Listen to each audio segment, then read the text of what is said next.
आपकी विश्व समाचार अपडेट में आपका स्वागत है।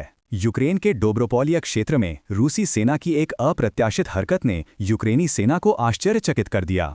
आमतौर पर रूसी सेना पोक्रोव्स्क शहर के उत्तरी क्षेत्र में भारी लड़ाई में शामिल रहती है, जिसे डोब्रोपोलिया कहा जाता है। हालांकि इस क्षेत्र में रूस के कुछ नुकसान भी हैं।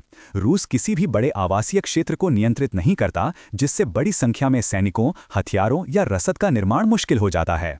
15 अक्टूबर को यूक्रेनी नियंत्रण वाले क्षेत्र में रूसी बख्तरबंद वाहनों का एक काफिला अप्रत्याशित रूप से दिखाई दिया, लेकिन इनका इस्तेमाल न तो हमले के लिए किया गया और न ही आग की सहायता के लिए।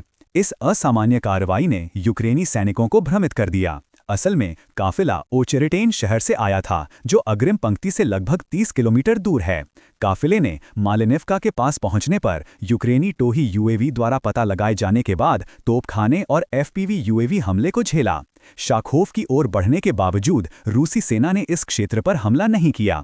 काफिला केवल सैनिकों को घुमाने, आपूर्ति को फिर से भरने और घायलों को निकालने के लिए था। इन बख्तरबंद वाहनों का उपयोग हमले के लिए नहीं किया गया था, बल्कि अग्रिम पंक्ति के पास उनकी उपस्थिति ने पर्यवेक्षकों को यह सोचने पर मजबूर कर दिया कि रूसी मोटर चालित पैदल सेना यूक्रेनी पदों पर आगे बढ़ रही है। रूसी सेना की मुख्य चुनौती इस क्षेत्र में रसद बनाए रखना है, क्योंकि वे बड़े जनसंख्या केंद्रों को नियंत्रित नहीं करते हैं। अग्रिम पंक्ति तक पहुंचने के लिए सैनिकों को 20 किलोमीटर तक पैदल चलना होगा।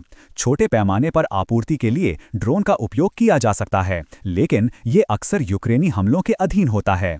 बख्तरबंद वाहनों के साथ एक कंपनी के आकार की ताकत को तैनात करना एकमात्र व्यवहार्य समाधान है। इस रणनीति के परिणाम स्वरूप कुछ नुकसान हो सकते हैं, लेकिन रूस के लिए ये एक स्वीकार्य कीमत है। सुनने के लिए धन्यवाद।